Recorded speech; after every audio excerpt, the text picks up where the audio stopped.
नमस्कार, स्वागत है आप सभी का आज की खबर में। मैं हूं प्रीति सिंह। अगले आधे घंटे में होंगी देश और दुनिया की तमाम बड़ी खबरें। आइए शुरुआत करते हैं हेडलाइंस के साथ। असम में गुरुवार करीब खत्म। गुवाहाटी पहुंचे केंद्रीय गृह मंत्री का बयान।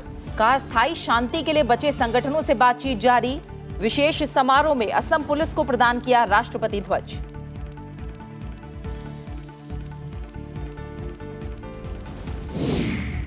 लोकतंत्र को मजबूत करने के लिए सदन में सार्थक चर्चा पर राज्यसभा सभापति का जोर। राज्यसभा दिवस पर आयोजित कार्यक्रम में संबोधन। कहा कोविड के मुश्किल दौर में कर्मचारियों ने किया बेहतरीन काम। अगले 24 घंटों में तूफान आसानी के कमजोर पड़ने की संभावना। तूफान की वजह से तटीय इलाकों में तेज बारिश की आशंका। मछुआरों को समुद्र में नहीं जाने की सलाह। गृह मंत्रालय की हालात पर पैनी नजर। श्रीलंका में हिंसक प्रदर्शन में 8 की मौत। त्रिंकोमाली नौसैनिक अड्डे पर विरोध प्रदर्शन। राष्ट्रपति से संसद का सत्र बुलाने की अपील। श्रीलंका में लोकतंत्र, स्थिरता, आर्थिक सुधार का भारत ने किया समर्थन। और नहीं रहे जाने माने संतूर वादक और संगीतकार पंडित शिव कुमार शर्मा। देश की समृद्ध संस्कृति से दुनिया को करवाया परिचय। राष्ट्रपति, उपराष्ट्रपति और प्रधानमंत्री ने जताया शोक।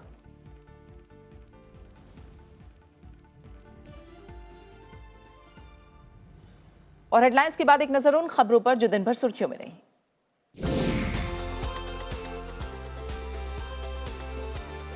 भारतीय थल सेना प्रमुख जनरल मनोज पांडे को राष्ट्रपति रामनाथ कोविंद से परम विशिष्ट सेवा मेडल से सम्मानित किया गया है। राष्ट्रपति भवन में आयोजित कार्यक्रम में राष्ट्रपति ने उन्हें इस सम्मान से नवाजा। इससे पहले जनरल मनोज पांडे ने राष्ट्रपति भवन में राष्ट्रपति रामनाथ कोविंद से मुलाकात की।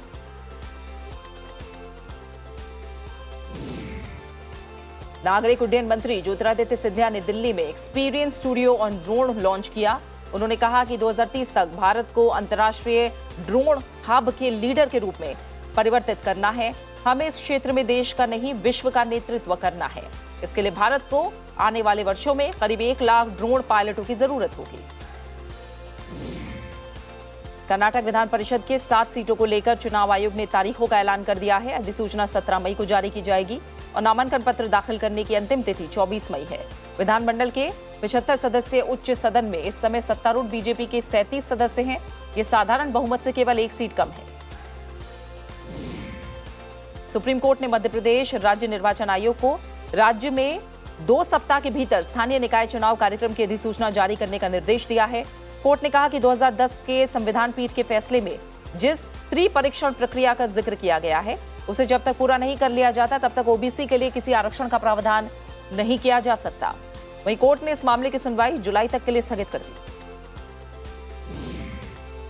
पंजाब के मोहाली में पुलिस के खुफिया विंग मुख्यालय में सोमवार रात रॉकेट चालित ग्रेनेड से हमला किया गया, जिससे इमारत की एक मंजिल की खिड़की के शीशे टूट गए। हालांकि विस्फोट में कोई जख्मी नहीं हुआ। मामले की जांच की जा रही है। मुख्यमंत्री भगवंत मान ने डीजीपी से मामले की पूरी जानकारी ली। घटना के बाद प्रदेश में रेड अलर्ट जारी करके महत्वपूर्ण स्थानों की सुरक्षा बढ़ा दी गई। देश 18 वर्ष से अधिक आयु के लोगों को कोविड टीके लगाने का 87% काम पूरा कर चुका है। वहीं 12 से 14 आयु वर्ग के 3 करोड़ से अधिक युवाओं को कोविड-19 की वैक्सीन की पहली खुराक दी गई है। राष्ट्रव्यापी टीकाकरण अभियान के तहत अब तक देश में 190 करोड़ 50 लाख से अधिक कोविड रोधी टीके लगाए जा चुके हैं। उत्तर रेलवे ने चुनिंदा ट्रेनों में परीक्षण के आधार पर बेबी बर्थ की शुरुआत की है, ताकि माताओं को अपने शिशुओं के साथ आराम से सोने की सुविधा मिल सके। इसमें लोअर बर्थ पर रेलवे ने खास सीट लगाने की व्यवस्था की है, जो महिला के साथ सफर कर रहे बच्चे के लिए होगी। फिलहाल ये अभी ट्रायल के तौर पर है। दक्षिण कोरिया में यून सुक येओल ने राष्ट्रपति पद का कार्यभार संभाल लिया है। यून सुक येओल ने सियोल में अपने शपथ ग्रहण समारोह में कहा कि उत्तर कोरिया के परमाणु खतरों से निपटने के लिए बातचीत के दरवाजे खुले रहेंगे। प्रधानमंत्री नरेंद्र मोदी ने पदभार संभालने पर यून सुक येओल को बधाई दी। चीन का एक मालवाहक अंतरिक्ष यान अंतरिक्ष यात्रियों के लिए आवश्यक सामान लेकर निर्माणाधीन अंतरिक्ष स्टेशन पहुंचा। अगले महीने 3 नए अंतरिक्ष यात्री स्टेशन में आने वाले हैं। चीन के हेन्नान प्रांत में स्थित विंचांग अंतरिक्ष प्रक्षेपण केंद्र से तियांगझो 4 नामक अंतरिक्ष यान को लॉन्ग मार्च 7Y5 रॉकेट के जरिए तड़के 1:56 पर प्रक्षेपित किया गया। दिवंगत फोटो पत्रकार दानिश सिद्दीकी सहित 4 भारतीयों को फीचर फोटोग्राफी श्रेणी में प्रतिष्ठित पुलित्जर पुरस्कार 2022 से सम्मानित किया गया है। अदनान आबिदी, सना इरशाद मट्टू और अमित दवे को इस पुरस्कार से नवाजा गया है। दानिश सिद्दीकी की पिछले साल जुलाई में अफगानिस्तान में हत्या कर दी गई।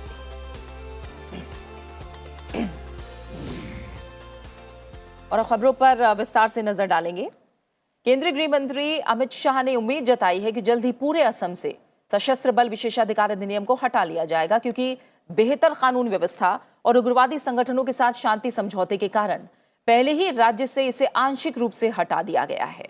उन्होंने कहा कि सुरक्षा स्थितियों में सुधार के मद्देनजर केंद्र ने पूर्वोत्तर राज्यों में आफ्स्पा के तहत आने वाले अशांत क्षेत्रों को धीरे धीरे घटाना शुरू किया है। असम पुलिस को प्रेसिडेंट्स कलर्स से सम्मानित करने के बाद उन्होंने कहा कि केंद्र सरकार और मुख्यमंत्री हेमंत बिस्व शर्मा के प्रयासों के कारण अधिकतर उग्रवादी संगठनों ने शांति समझौता किया है।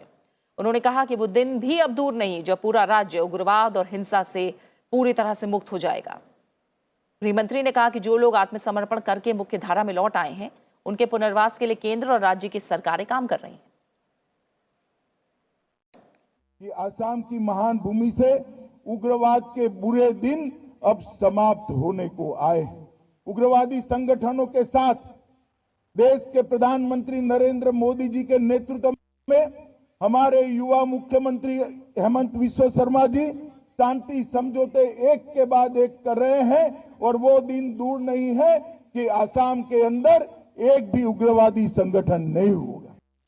केंद्रीय गृह मंत्री अमित शाह ने पिछले 25 साल में अनुकरणीय सेवा के लिए असम पुलिस को प्रेसिडेंट्स कलर से सम्मानित किया। ध्वज पर असम के नक्शे, राज्य के जिलों का प्रतिनिधित्व करने वाले 36 सितारे, एक सींग वाले गैंडे और असम पुलिस की आदर्श पंक्ति और प्रतीक चिन्ह को बनाया गया है। असम इसे सम्मानित किया गया देश का 10वां राज्य है।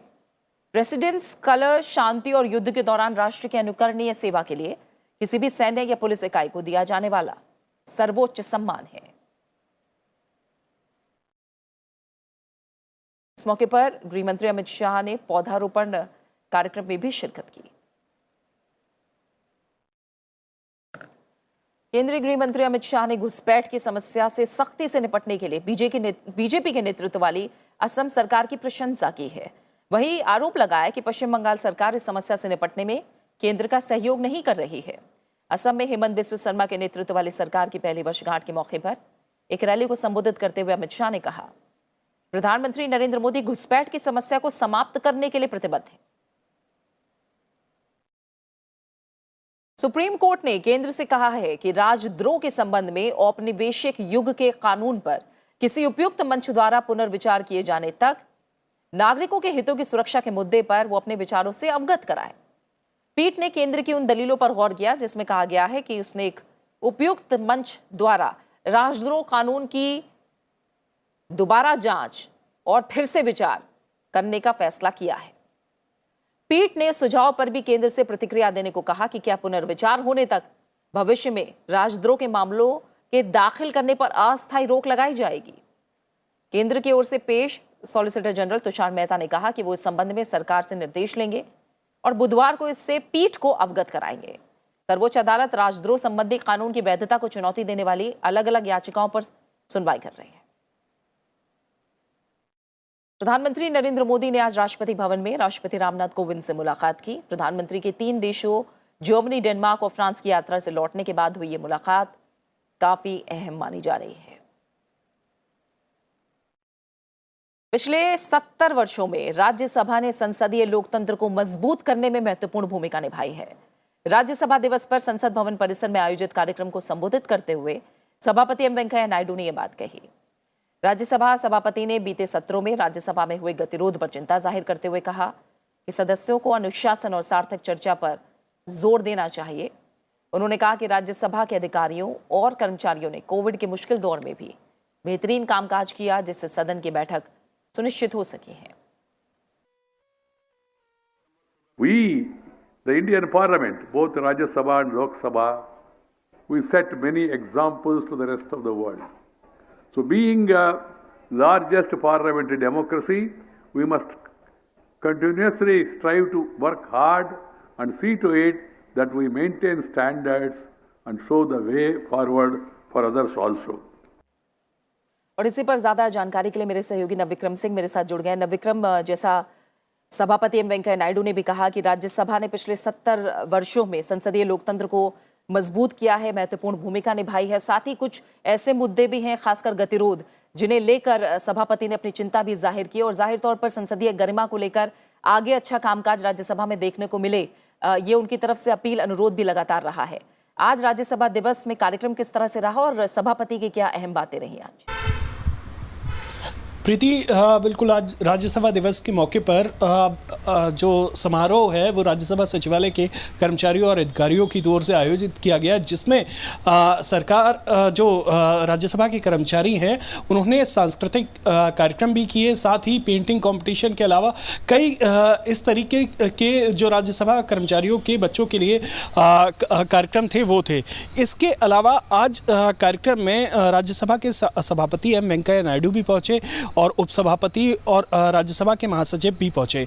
राज्यसभा के सभापति ने खास तौर पर जोर दिया कि जो कर्मचारियों ने कोविड के दौरान बेहद मेहनत करी है, साथ ही अच्छा काम किया है, जिससे कि सदन की बैठक सुचारू तौर पर हो सकी। हालांकि उन्होंने एक और बात कही कि सदन की बैठक के दौरान जो गतिरोध रहा है, बीते सत्रों में प्रीति हमने देखा है कि किस तरीके से गतिरोध रहा है, विपक्ष अपनी मांगों पर अड़ा रहा, साथ ही पक्ष की तरफ से भी कोशिश की गई कि उन्हें समझाया जा सके, लेकिन आम सहमति नहीं बनी, तो इस वजह से सदन की कार्यवाही में अवरोध रहा।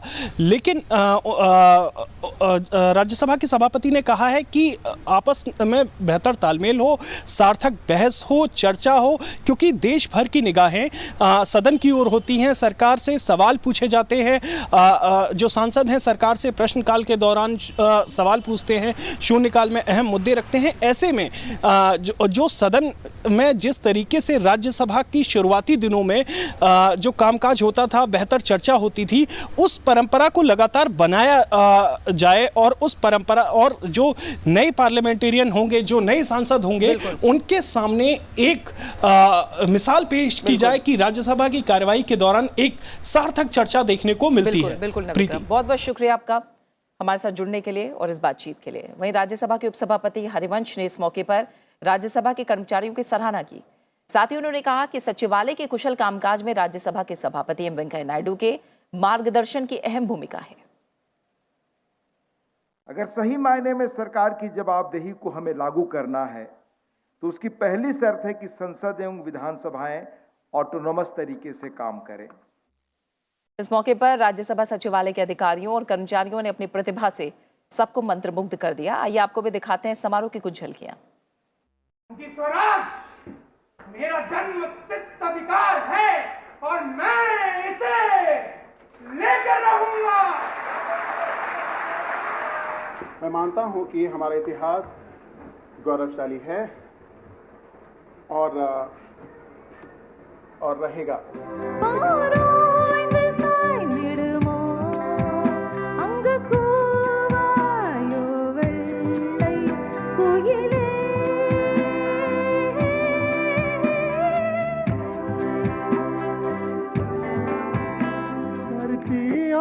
चांद की दूरी का अंदाजा लगाना मुश्किल था। सभ्यता जहाँ पहले आई, सभ्यता जहाँ पहले आई, पहले जन्मी है जहाँ पे कला। अपना भारत वो भारत है जिसके पीछे संसार चला, संसार चला और आगे बढ़ा, यूं आगे बढ़ता ही गया। भगवान करे ये और बढ़े, बढ़ता ही रहे और फूले फले, बढ़ता ही रहे और फूले फले।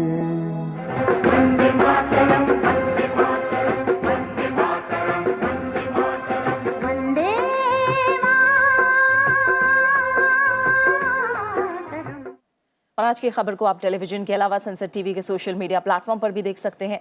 ये बुलेटिन संसद टीवी के यूट्यूब और फेसबुक चैनल पर भी देखा जा सकता है। साथ ही संसद टीवी को ट्विटर और इंस्टाग्राम पर भी उपलब्ध है। आप संसद टीवी की आईडी को फॉलो कर सकते हैं और उस पर अपने राय, सुझाव और प्रतिक्रिया हमारे साथ साझा कर सकते हैं, जिनका हमें इंतजार रहता है। फिलहाल एक छोटा सा ब्रेक और ब्रेक के बाद समाचार राज्यवार, साथ ही नजर डालेंगे अंतर्राष्ट्रीय खबरों पर भी। आप बने रहिए संसद टीवी के साथ।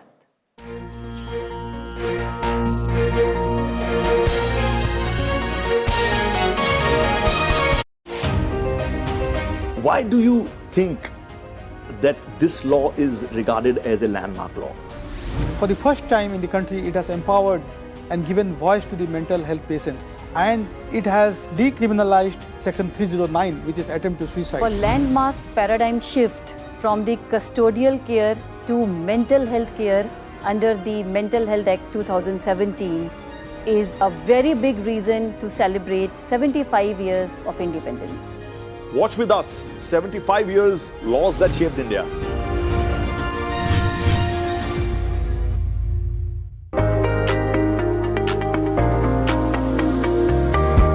The India Startup Story. Powerful ideas. Dynamic solutions. Innovation, enterprise. Its success and challenges. Packed in a brand new show, The Journey of Startups, only on Sunset TV.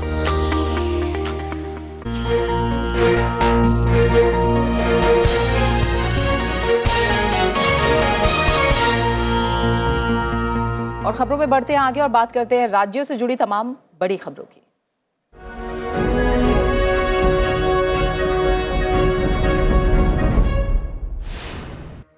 Lok Sabha अध्यक्ष ओम बिरला 11 से 13 मई तक अरुणाचल प्रदेश की यात्रा करेंगे, जहां वो प्रदेश विधानसभा में राष्ट्रमंडल संसदीय संघ के एक सम्मेलन का उद्घाटन करेंगे।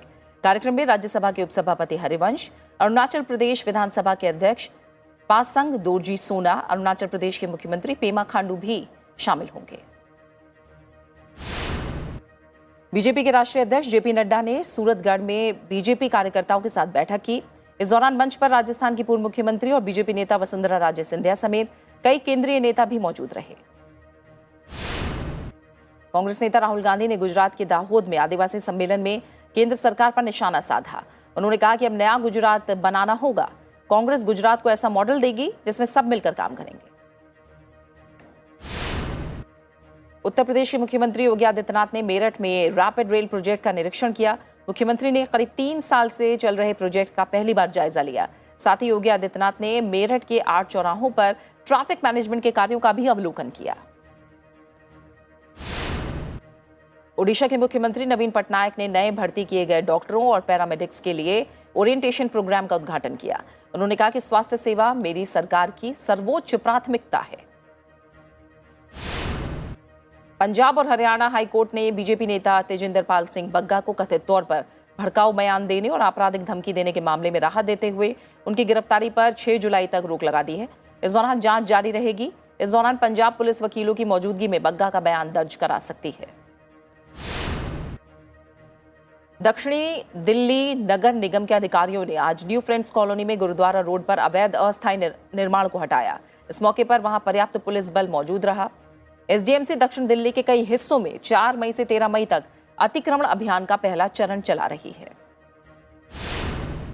झारखंड की खनन सचिव पूजा सिंघल से ईडी ने खूंटी में मनरेगा के पैसों की कथित हेराफेरी से जुड़े धन शोधन के मामले में पूछताछ की है और अन्य आरोपों में भी पूछताछ की गई है। ईडी ने 6 मई को इस मामले में पूजा सिंघल से जुड़े मामले और उनके व्यवसायी पति अभिषेक झा के खिलाफ झारखंड सहित कुछ अन्य जगहों पर छापेमारी की थी, जिसमें करीब 17 करोड़ से ज्यादा रुपए जब्त किए गए थे।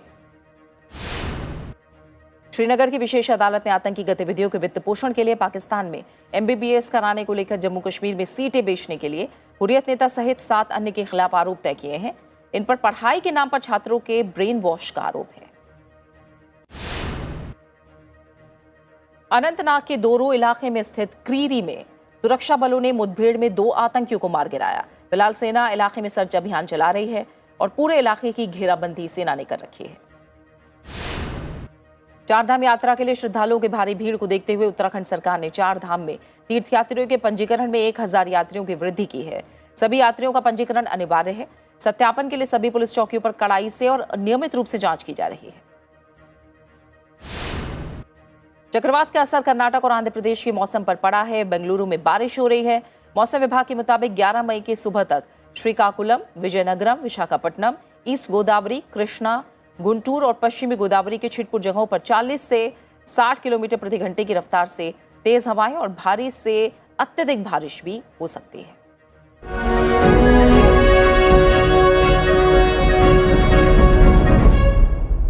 बंगाल की खाड़ी के ऊपर बना चक्रवाती तूफान असानी पूर्वी तट के पास पहुंच गया है। इसके धीरे धीरे कमजोर पड़ने की संभावना है। इस बीच गृह सचिव ने बंगाल की खाड़ी में चक्रवाती तूफान के मद्देनजर एक उच्च स्तरीय बैठक की। मंत्रालय हालात पर नजर बनाए हुए है। चक्रवात के कारण 105 किलोमीटर प्रति घंटे की रफ्तार से हवाएं चल सकती हैं। मौसम विभाग के मुताबिक चक्रवात 25 किलोमीटर प्रति घंटे की रफ्तार से आगे बढ़ रहा था। उसकी रफ्तार अब 5 किलोमीटर प्रति घंटा हो गई है। मौसम विभाग ने मछुआरों को गुरुवार तक गहरे समुद्र में ना जाने को लेकर आगाह किया है, क्योंकि ओडिशा के तटीय क्षेत्रों में भारी बारिश होने की संभावना है। साथ ही मौसम वैज्ञानिकों ने 10 से 12 मई तक तटीय ओडिशा के कुछ हिस्सों में भारी बारिश का पूर्वानुमान लगाया है। We have given the heavy to very heavy rainfall warning for tomorrow and today. Next 24 hours heavy rainfall warning in some districts of Odisha, mainly southern Odisha, Malkangiri, Koraput, Gajapati, Ganjam, Puri. Tomorrow is Gajapati, Ganjam, Puri, heavy to very heavy 1 or 2 places and heavy Koraput, Raipura, Khurda, Jagatsinghpur, Kotok. और अब अहम खबरें अंतर्राष्ट्रीय जगत से।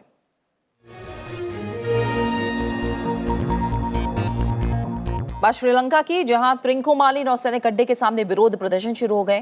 पूर्व प्रधानमंत्री महिंदा राजपक्षे और उनके परिवार के कुछ सदस्यों के कोलंबो स्थित आधिकारिक आवास से निकलने के बाद त्रिंकोमाली नौसैनिक अड्डे पर मौजूद होने की खबरें सामने आने के बाद लोगों ने विरोध प्रदर्शन करना शुरू कर दिया। इस बीच श्रीलंका में पूर्व प्रधानमंत्री महिंदा राजपक्षे की गिरफ्तारी की मांग तेज होती जा रही है। विपक्षी नेताओं ने महिंदा राजपक्षे पर सरकार के खिलाफ शांतिपूर्ण तरीके से प्रदर्शन कर रहे लोगों के विरुद्ध हिंसा भड़काने का आरोप लगाया है। आर्थिक संकट के बीच महिंदा राजपक्षे ने प्रधानमंत्री पद से इस्तीफा दे दिया था। पूरे देश में कर्फ्यू लगा दिया गया है और राजधानी कोलंबो में सेना के जवानों को तैनात किया गया है। वहीं विपक्षी दलों ने 17 मई की तय तारीख से पहले संसद की बैठक को दोबारा बुलाने का आग्रह किया है। संसद के अध्यक्ष महिंदा यापा अबेवर्धने ने भी राष्ट्रपति से तत्काल संसद की बैठक बुलाने का अनुरोध किया है। श्रीलंका में भीषण आर्थिक संकट के बीच कोलंबो स्टॉक एक्सचेंज ने कठिनाइयों के कारण छुट्टी घोषित की है। इससे पहले शेयर बाजार लगभग 1 सप्ताह तक बंद था।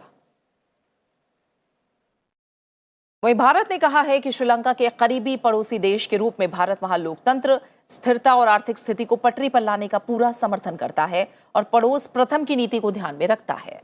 श्रीलंका की मौजूदा स्थिति के बारे में सवालों के जवाब में विदेश मंत्रालय के प्रवक्ता अरिंदम बागची ने कहा कि भारत की पड़ोस प्रथम नीति को ध्यान में रखते हुए भारत ने इस वर्ष में ही इस कठिन स्थिति से बाहर निकलने में मदद के लिए श्रीलंका के लोगों को $3.5 अरब से अधिक का सहयोग प्रदान किया है।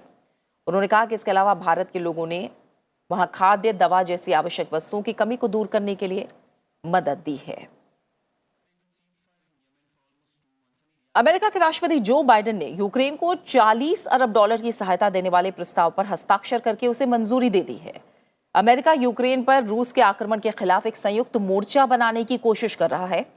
अमेरिका की ऋण देने की इस नीति के कारण द्वितीय विश्व युद्ध में नाजी जर्मनी को हराने में मदद मिली थी। यूक्रेन को दी जाने वाली इस आर्थिक मदद को अमेरिका के रिपब्लिकन और डेमोक्रेटिक दोनों ही पार्टियों के नेताओं ने अपनी स्वीकृति दे दी है।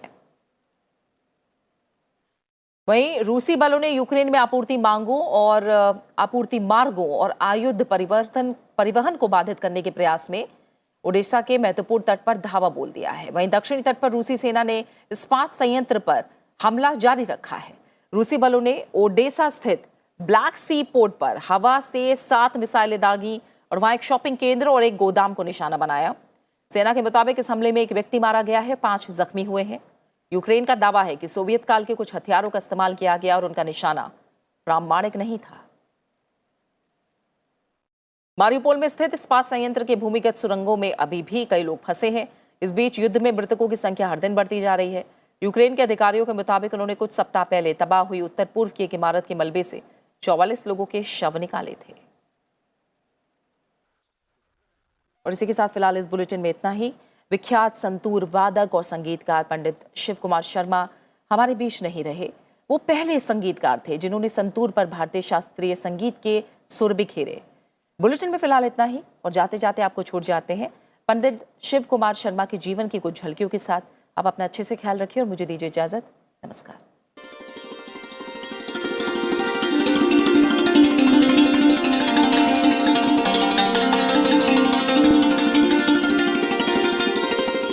संतूर के तारों की जादूगरी जो पूरे माहौल को सहरज़दा कर जाती है। संगीत का एक हसीन सफर जिसने देखे बड़े उतार चढ़ाव। बचपन से ही संगीतमय माहौल में आंखें खोली। उनके एल्बम्स ने गीत संगीत की दुनिया में बेहद धूम मचाई।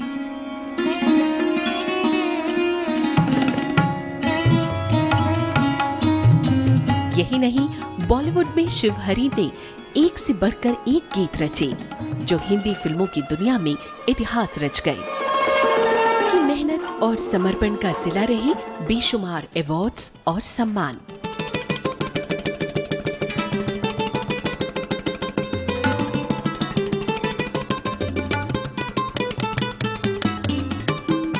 जब संतूर का जिक्र आएगा तब पंडित शिव कुमार शर्मा के अहम योगदान का जिक्र लाजमी होगा।